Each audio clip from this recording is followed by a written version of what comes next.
Algar Productions. This is the Post-Atomic Horror, the most comprehensive Star Trek podcast ever produced. Your hosts are Ron Algar Watt and Maggie Robotham.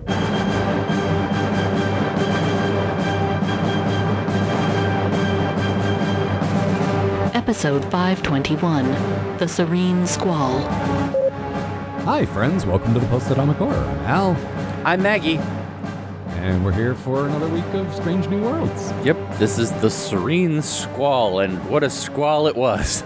I found it fairly serene. I had a serene good time. We'll get into it, but I liked the same thing you liked. That's fair. I get. We spent a lot of time with fucking pirates pirating around, Al. Why don't we just jump right into it? Because everything I want to say is specific, and I don't want to step on any of your jokes. All right, so after T'Pring sends Spock the Vulcan version of a positively filthy phone call, the Enterprise picks up Dr. Aspen, a counselor running aid missions outside of Federation space. Dr. Aspen's ship has been attacked, and they're looking for help, which Pike happily offers because, you know, he's a good dude like that. Unfortunately, being out of Federation space and also out of range of Federation communications means that they won't be able to call for backup, but what are the odds of that happening? I mean, it's just pirates, right? Anyway, Pike, Una, and company are all immediately captured by pirates, who also invade the Enterprise, leaving only Spock, Chapel, and Dr. Aspen free. Well, surely these three capable people can work together to save the crew and take the ship back, right? Anyway, Aspen reveals themselves to actually be Captain Angel, the pirate's leader. This is really just a bit of an embarrassing day for the good ship Enterprise just in general, isn't it? So while Captain Angel reveals their plans to exchange Spock to T'Pring for their boyfriend in a Vulcan penal colony, Pike and company work together to start a mutiny over on the pirate ship. This is not terribly difficult because these are some stupid fucking pirates, and Pike is also an amazing cook. Back on the Enterprise, Spock manages to ruin Angel's kidnapping plan by pretending to make out with Chapel, something he's just a little bit too good at. And Angel escapes after lounging around on the captain's chair bisexually to give us something to remember them by. The crew reunites, the pirates are captured, and Spock and T'Pring reunite for hot human-influenced sex. Also, Spock reveals that Angel was looking for Spock's half-brother Sybok, which unfortunately proves that Captain Angel's one flaw is a terrible taste in men. To be fair, the only time we've spent any time with Sybok was in a terrible movie where characters we love were also not very good. So this is like, we've talked about this before, and I've talked about how, like, I'm like, yeah, bring Sybok back. Like, yeah, that's a great pull. Yeah, it was. That and it was a great, like, oh shit. That's good. Yeah. I remember when this originally dropped a few years ago, I got the impression that both Angel and Sybok would be recurring. Yeah. And I don't think they have yet. And also it occurs to me now that if they never came back, that would be fine. We know this guy exists. We know he's got resources. We know he's like causing trouble. The Vulcans don't like him. Like that's all we really need. Yeah, it's true. Look, we've still got 2 seasons left, and I would adore seeing. First of all, I would love to see Angel again. I would die for them. We'll get into that. Yes. Yeah. But, like, I still think there's so much, like, that you can do with Spock's evil brother that they never did in Trek 5 because Trek 5 is bad. Yes, but we run into that thing that this show does a lot, and this show does better than Enterprise, but Enterprise did it all the time, too, which is we haven't been there yet. Like, we met this person for the first time here. Like, nobody in the Enterprise knew Sybok was a thing, so you kind of have to be careful. Like, Spock could do something with him, but, like, you can't really have, you know, like, I don't know, Hora or, like, Scotty's going to show up. Like, any of the regular Enterprise guys who are going to be around later see him, or else they'll know who he is. You know what I mean? Like, that's that Sybok guy. At this point, I'm just, like, I know it's supposed to be, like, this leads into this, but, like, it doesn't, and I'm kind of starting to make my peace with that. The thing is, I've said this all along, like through Enterprise, like they chose this, so I'm trying to hold them to their own rules, but also if it's a good story, I don't fucking care. That's the other thing is that as long as I'm having a good time, I'm not going to pick at the scab too much because, like, yes, I like this show and it's fun, you know? Well, it's the Nurse Chapel thing for me, especially this episode, she's fucking John McClaning all over the ship, which is again, this Chapel, fantastic, and I love her, and I bought it from everything we've seen for the past 6 weeks, but compared to Magel's Chapel, there's no way I would ever imagine her being like that. No. Oh my God. We get a shot of, she's got these like little bitty like tattoos on like her fingers that I never noticed before. And I'm like, God damn, this gal rules. Mm-hmm. Yeah, she's great. Just the coolest person ever. But speaking of that. Uh-huh. So my good thing this week, Captain Angel, my beloved. Mm-hmm. They are gorgeous. They are funny. They give me some severe gender feelings. What? And they get to be an honest-to-God actual trans villain without being like Buffalo Bill or something. Like, well, emphasis on the villain, not on the trans. That's the thing. Like, this is a character who is having so much fun being evil, and like, it just, they're so good. And the way they get under Spock's skin is just like, They come on the ship and they are working Spock from the second they get on board. Like, I was watching this time and I knew they were the villain, but I couldn't remember like when the flip came or anything. And just the fact that they spend they're basically latched to Spock anytime he's like on the bridge doing his Spock stuff. Like, they're right next to him. Just like, oh, Spock, just hanging around. Let's have some more conversations about your whole like emotion thing, and like, you're half human, right? Like, let's talk about that. What's that about? Well, and you mentioned Buffalo Bill. What Angel's really being is Hannibal Lecter. Like, yes, using their psychological training to get inside someone's head and really mess with them. Which is fantastic. First, you think, oh, this counselor from a starbase is here doing like science stuff with Spock and sort of half-ass psychoanalyzing him while they do it. And then it's like, oh no. And like a classic original series style villain, like, we use the word camp it up a lot because they camp it up. Who camps it up better than someone who is very queer? Like, it's sort of baked into it, you know? It's just, I love that they're like, oh, it's almost time for the invasion. I got to go change into my villain suit. Fucking Catwoman type latex. Yeah. They spend the first half of this episode in like a little jacket that contains all of the zippers that Gene demanded be removed from all the clothing in original series. And then just change into their fucking Catwoman costume with the visible bra and just like, hey buddy. Catwoman. So we should probably back up and explain to the listeners that this character played by trans woman. Yes. But the character on the screen, as far as I know, is not, but does have they pronouns. Yeah, so I looked this up because I forgot how it went. I kind of stumbled over it when we were talking about it last week. So I went and did the research. And so the actor is trans, she, her, right? She, her, non-binary, and the character is they, them. Right. Which, and Memory Alpha, I don't think they were being like, oh, pronouns, but they were. They did point out, it is not clear how the Enterprise people knew what pronouns to use when they hadn't talked to them before. I'm like, shut up. Yeah, I don't care about that. Like, maybe there's a text file that comes. Who cares? Yeah. I don't need to see the scene that's like, I'm Dr. Aspen, I'm they, them, so thank you. Yeah, exactly. But also normalizing that shit and just having everyone like refer to them that way. It's great. Perfect. But yeah, she like the performer just very sexy. Very like really took to all that. First, the sort of demure scientist, and then tearing off the mask and being the scenery chewing villain. Like, she could do both really well. Oh yeah. And the second where they look up and they're holding both phasers and just like, oh yeah, bad news, by the way. Actually, I'm a pirate. Yep. And that's the thing is, I'm with you. I want to say 95% because that last 5% is an identity thing that only you connect with. I appreciate that.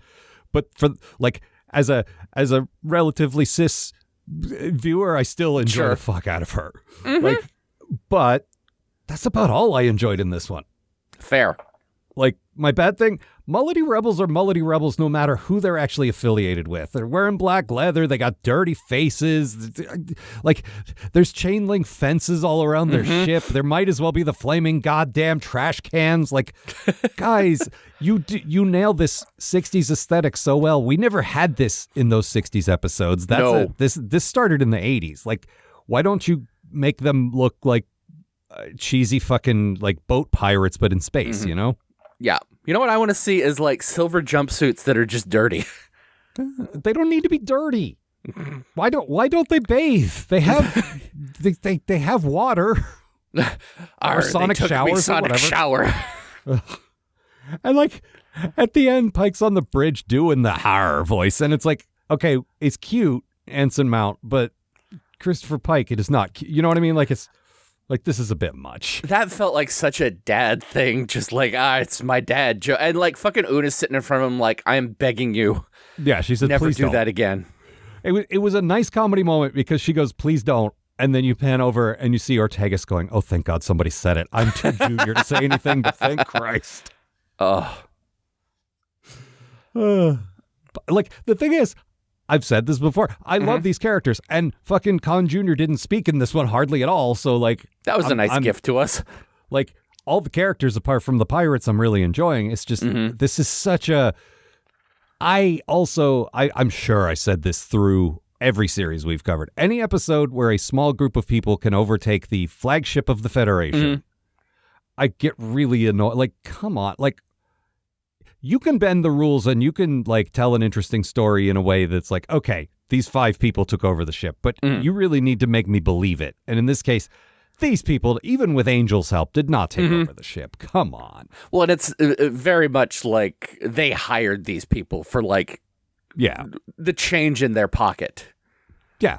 Exactly. Well, and that's Pike's whole B story over on their ship is getting them to mutiny because they are just mercenaries and they don't have any loyalty. And he's like, I can use that, and that's not bad, but it's Oh, go ahead.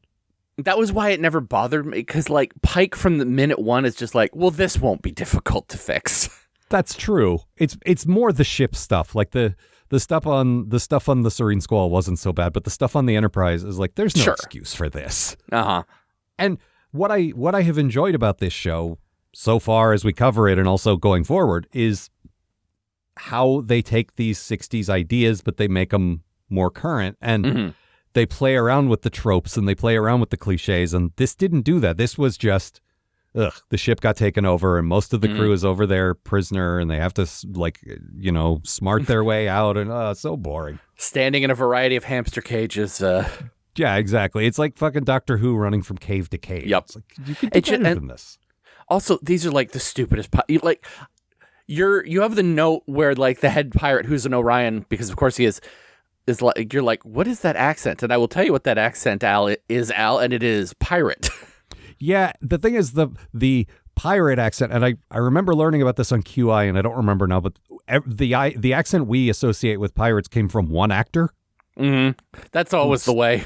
Who started doing, I probably Long John Silver or something that way, and then everyone was like, oh, he's really good, let's all do that. And now every pirate sounds like that, but it's mostly Irish-ish, I think. Yeah, kind of Irish-ish. This is why all vampires sound like Bela Lugosi. Yeah, exactly that. But at least those guys are supposed to be from like Romania or whatever, you know, like over that way. So like, I get that, but are pirates supposed to be Irish necessarily? Maybe. I'm sure some of them were. Yeah. Thought the point was that they flew the flag of no nation at all. Like they could be anything you want. And yeah, if that's anything, why they speak with a pirate accent. If anything, I'd make them Caribbean, but whatever. Anyway, the dude, the Orion you're talking about, obviously green skin because he's an Orion, not an Orion, and he's Those got like a big ones. Right. He's got a big red beard and big red hair, and it's like, and now he sounds Irish. Like, so he's a fucking leprechaun, is what he is. I'll be the one to get the gold this time. Oh, I know you can cook a good meal, but I've got me Lucky Charms. And your meals will never be as good as me Lucky Charms. Oh. His Lucky Charms are not very good. Pink hearts, orange stars. These go soggy almost instantly.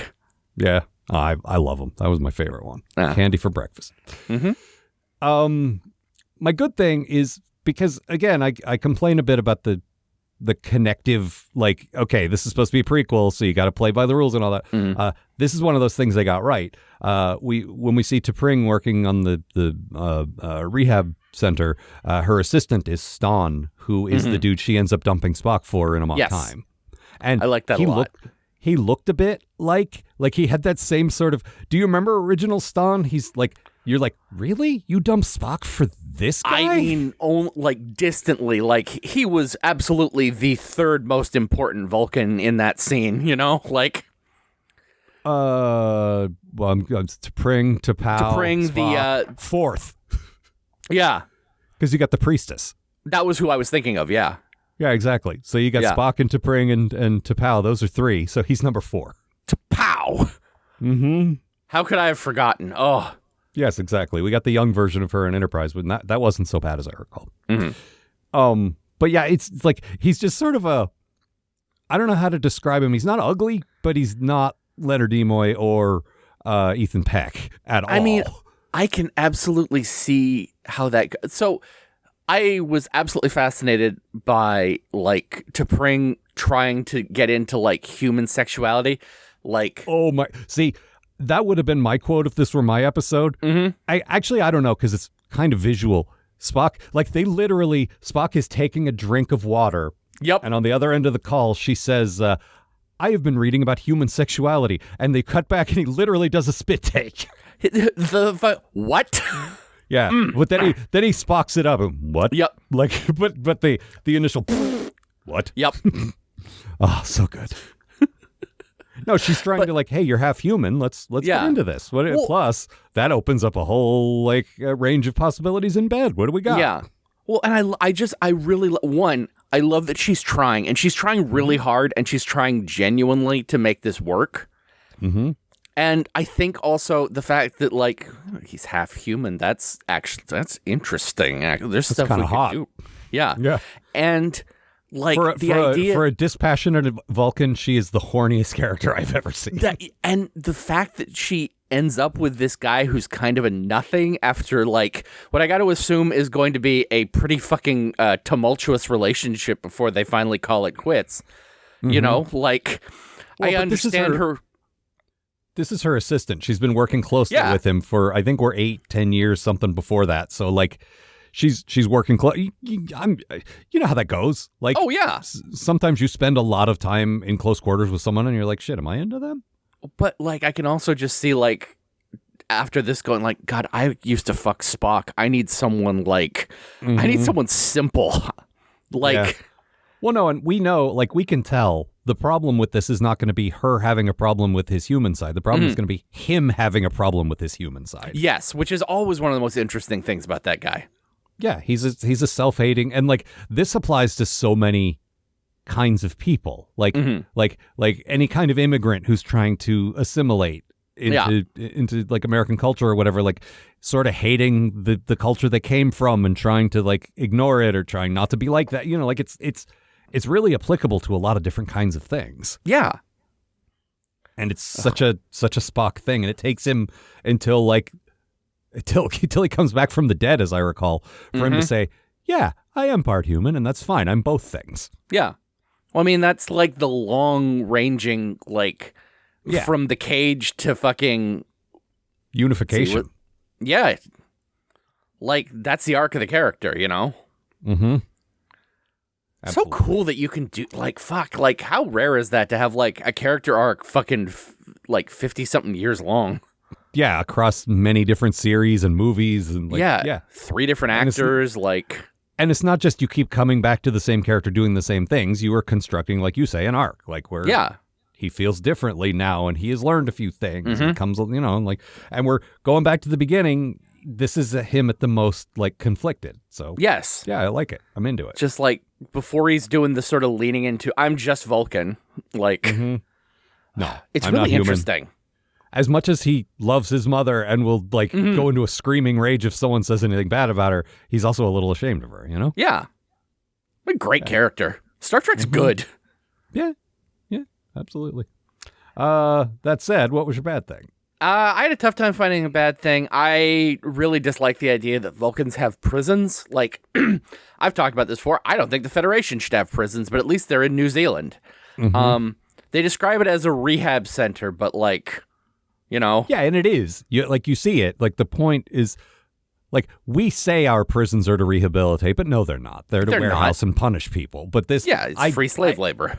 I get the impression that the Vulcans genuinely are trying to rehabilitate people. So there's definitely stuff where, like, we see like guys doing the sand circles and stuff, and like painting. Yeah. Mm-hmm. So like it's the way it's certainly better than what we have, but it's still fucking a prison, and I would hope that like Vulcans would be able to think of something better. I don't know. I don't have a problem with it because again, if prisons worked the way they were supposed to, the way we are told that they worked, I might be receptive instead of them being, like you say, free slave labor. But like, they're doing it the way it's supposed to be, which is like trying to make you better. Like it's almost more like a hospital, That is true. But I mean, if you're not into it, I understand. I'm just trying to talk you into it. I'm just saying I didn't have a problem with it. Like I feel the same way you do about prisons, but I didn't interpret this as a prison. I mean, again, I really liked this episode. I had a great time. So I had a great time despite it. I'll say that. Like I was checking the runtime a few times, but like anytime we were around Angel, anytime we were like, dealing with the characters was fine, but there was a lot of pirate bullshit. Yep. But there were also nasty scurvy dogs. Okay.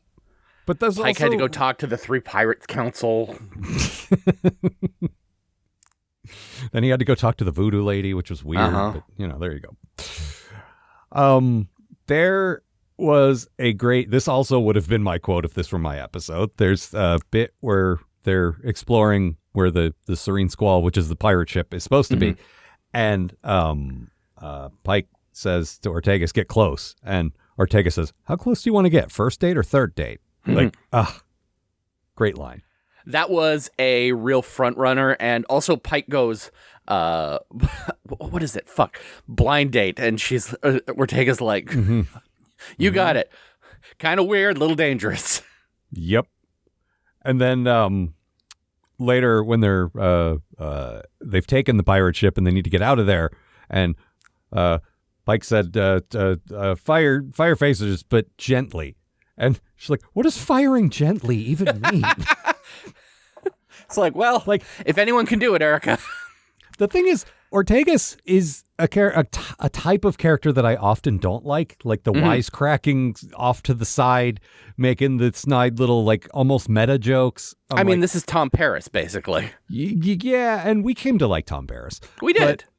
But this is, like, I would say it's a more modern, like, in the last 10 to 20 years, nerd stuff has a character who always likes to point out stuff that the audience is going to complain about. You know what I mean? Like, yeah, it's a little meta. And Erica should annoy me, but 1, she's charming as fuck.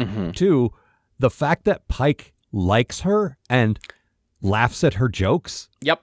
Changes the tone, so it's not just like side character says something snide, everyone ignores it. No, Pike usually flashes a little like sexy smirk. And he's like, oh, Erica, that makes it so much better. You mentioned this, I think it was last week, where Pike calls everyone on the bridge by their first name.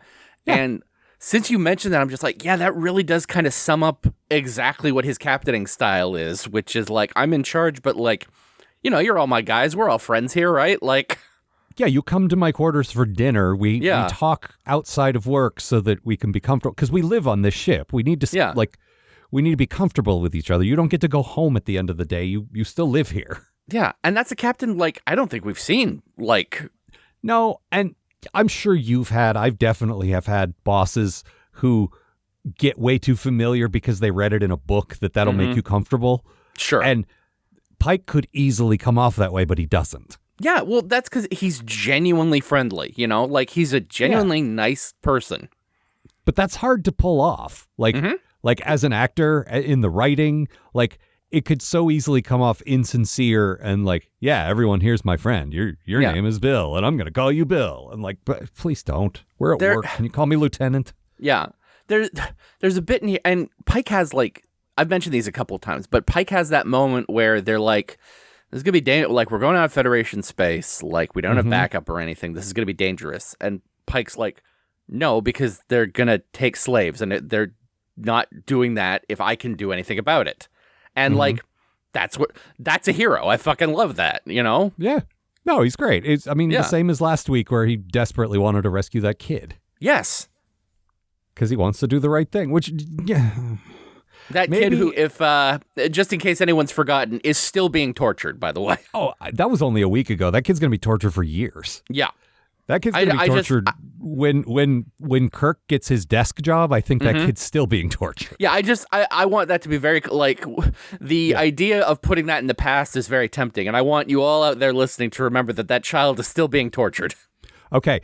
Pa has two things we don't want you to forget. One, Wesley Crusher killed a guy. Two, that kid is still being tortured. Yeah. For all we know, that machine prolongs his life so that he can be tortured much longer than the average lifespan. I mean, it makes a lot of sense to me that you wouldn't want to switch your boys out too regularly. So, like, you know. Well, if it runs on his, like, the, you know, neural pathways or whatever, then yeah, finding a new boy every 10 years would be terrible. Yeah. Whose boy? Where am I going to find a new boy at this late date? Let's see. What else? I really enjoy the visual of Angel in all black and Chapel in all white standing off. Yep. That was good. Oh, so we need to talk about Spock. I think you mentioned this in your summary, like Spock not really faking out to Pring, but faking out Angel anyway, yes. Like making out with Chapel. Like, it played like that Picard is reading poetry to Lwaxana to get her back from the Ferengi, like that whole, we're on the bridge and I'm going to do a grand romantic gesture to stop the bad guys kind of thing.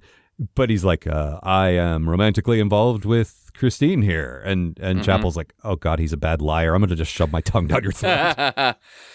Come here, idiot. Let me show you how it's done. Yeah, and fucking... Go ahead. Oh, fucking Angel in the background just like, uh-huh. The thing is, while I still have trouble reconciling this Chapel with other Chapel, I will say, if this is where her, like, unrequited crush came from, like, this situation where she made out with him and then had to go, like, him repeatedly saying, yeah, I have no feelings for you. And her going, of course you don't. Yeah. Great. I'll just go back to work then. Bye. Here's the thing, is that this does not feel unrequited to me. Well, no. And it doesn't feel unrequited to her either. That's why she's so sad. If she 100% believed this was just some Vulcan bullshit to trick someone, and then it meant nothing, that's fine. But she knows there's something in there, and she knows it'll probably never happen, and that's why she's so sad. And, like, if they're trying to lay the groundwork for why she was pining for him, okay, all right, that's good. I still don't think the character kind of lines up, but that works for me. This is not subtle either, but I do love the two sides of Spock literally being the two women that he's into. Yeah. I think that's amazing. I don't want it to be subtle, is the thing. It's Star Trek. When has Star Trek ever been, like, good Star Trek ever been subtle? Occasionally. Well, Captain, you'll notice that my face is white on the right side and his is white on the left side. I'm not saying being unsubtle is the ticket to you know, fucking gold, but the best Star Trek is always pretty fucking, like, you know, in your face. Yeah, man, lay it out there for the stupid people in the back. Yeah, you need to, especially if you're trying to make a point about something. I mean, the fucking news again where it's just like, Star Trek is woke now. I'm like, I'll kill you. Jesus Christ. There was someone had dug up an article, I don't remember where it was from, but I think it was from one of the sci-fi magazines, about when Voyager first got launched. And they're like, in the 90s, we called woke PC. And like, that's right. Yep. Now Star Trek has gone PC. And what they mean is there's a woman captain and a black Vulcan. And, like, Jesus fucking Christ, people have always been the same. Yep. It's really discouraging. Despite Star Trek's efforts to make them better, people have always been the same. Let's see, what else? So there's apparently a standard procedure if you're captured on a planet to, like, inspire a mutiny, and it's called Alpha Braga. And I wonder if that's named after Brannon. I could see that. Mm-hmm. That dude's been around long enough that, like, they could name something after him. The thing is, I didn't like his style of episode, but he has contributed quite a lot to Star Trek, and some good. Like, I believe he invented 7 of 9, and like he wrote some decent Next Gens before he got a little carried away with his whole Brennan Braga thing. But like, I don't hate him the way I hate Rick Berman. I just don't like his writing. Yeah, exactly. Like, if they'd call something like Alpha Berman, I'd be pissed off about that. That dude does not deserve to have things named after him. Nope. I mean, they also name things after Archer, who's a pretend shitty guy, and I don't like that either. Yeah, that's also every time that comes up, and it comes up surprisingly often. Mm-hmm. So many things are named after John Archer that it's got to be really confusing. Well, that's because they set the first part of Disco and then all of this series at a place where it's hard to make references to anything but Enterprise because nothing else has happened yet. Yeah. So, what else? What else? I spent a lot of this episode kind of bored just by like I say, running back and forth between That's fair. I get it. caves. But again, I did love Angel very much. Mm-hmm. I'll play my quote here.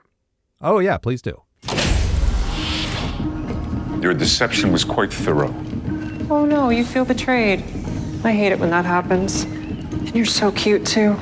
Feelings are not my concern. Only the safety of the Enterprise and her crew. No feelings, even without a Kolinar. Impressive. Where's the real Dr. Aspen now? Probably still wandering around the uninhabited planet I dumped them on.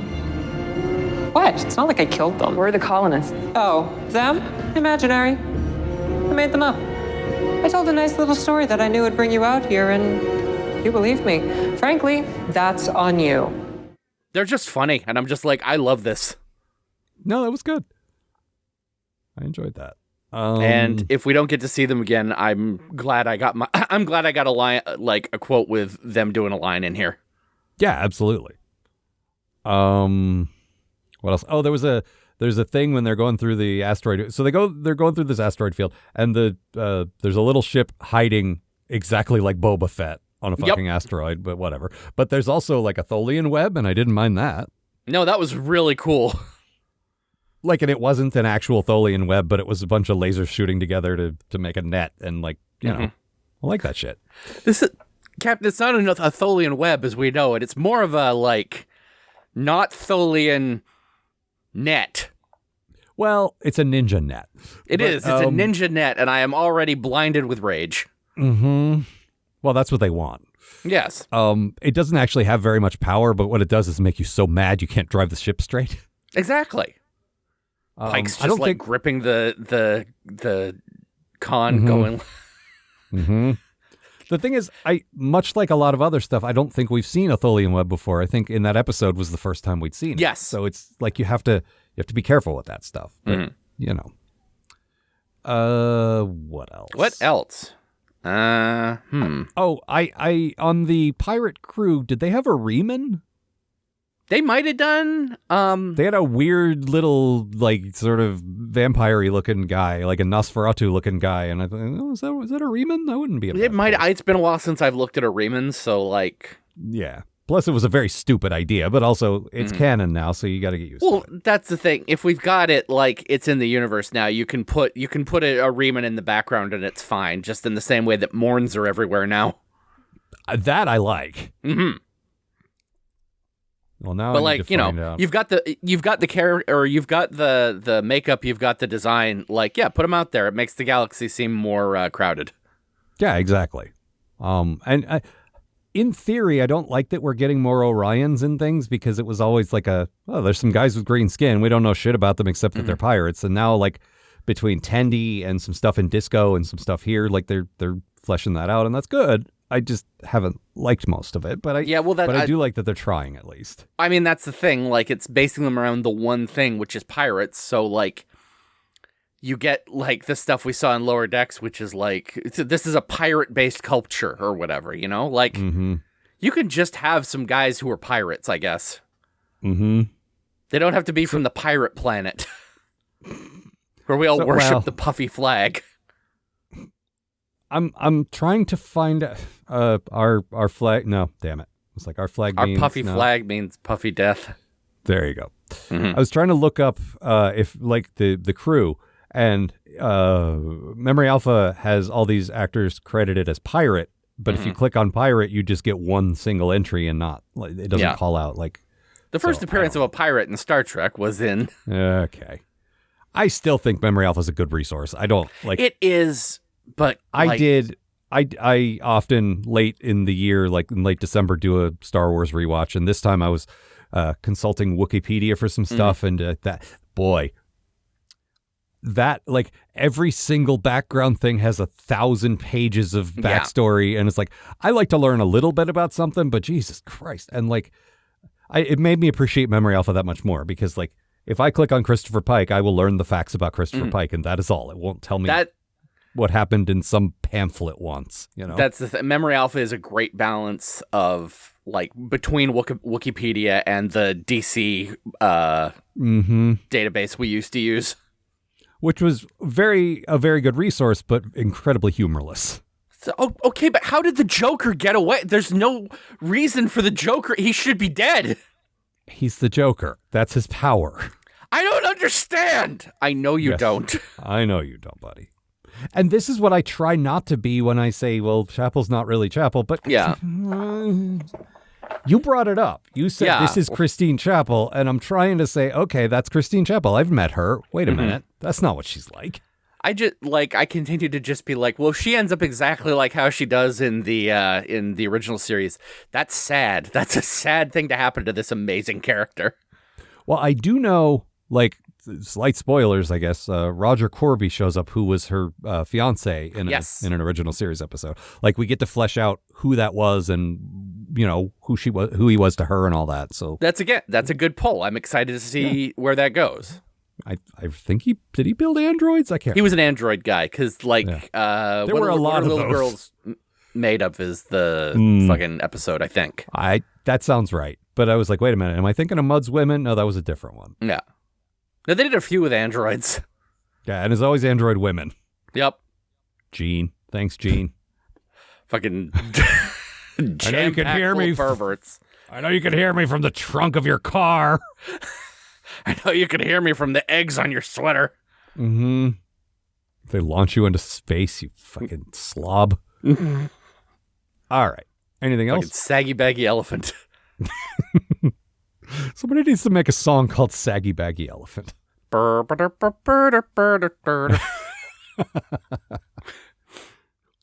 Baby Elephant Walk by Henry Mancini. Yep.